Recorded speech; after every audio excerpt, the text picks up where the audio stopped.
আজকের মর্নিংটা শুরু হয়েছিল দোকানের কচুরি, ছোলার ডাল আর সাথে রয়েছে মালপোয়া। এগুলো খেয়েই। আর হাজবেন্ড মানে যখনই বাইরে থেকে পরোটা হোক বা কচুরি হোক নিয়ে আসবে, সাথে কিন্তু নয় মালপোয়া নয় গজা, কিছু একটা থাকবেই। তো যাই হোক, আমরা টিফিন খাওয়া কমপ্লিট করে ফেললাম। আর এদিকে আমি চলে এসেছি রান্নাতে।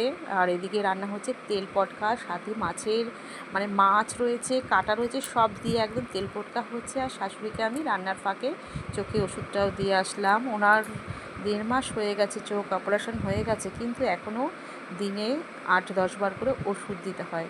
তো সেটাই ওনাকে দিয়ে আসলাম। আর এদিকে রান্নাও আমার বেশি আজকে ঝামেলা নেই।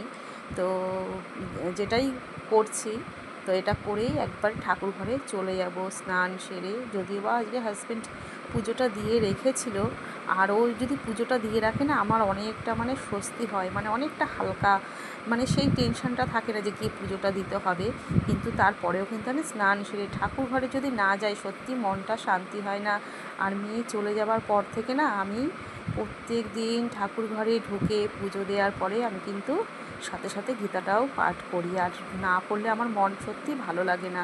কিন্তু কী বলো তো, এটাই হচ্ছে এখন, মানে জানি না যে গীতা পাঠ করলে মনটাও অনেকটা শান্তি লাগে আর নিজের দিক থেকেও ভালো লাগে। আর এদিকে ঠাকুরঘর থেকে বেরিয়ে না, হাজব্যান্ডকে শাশুড়িকে দুজনকে খেতে দিয়ে দিয়েছি। আর আমার ছেলে কখন খাবে তার ঠিক নেই।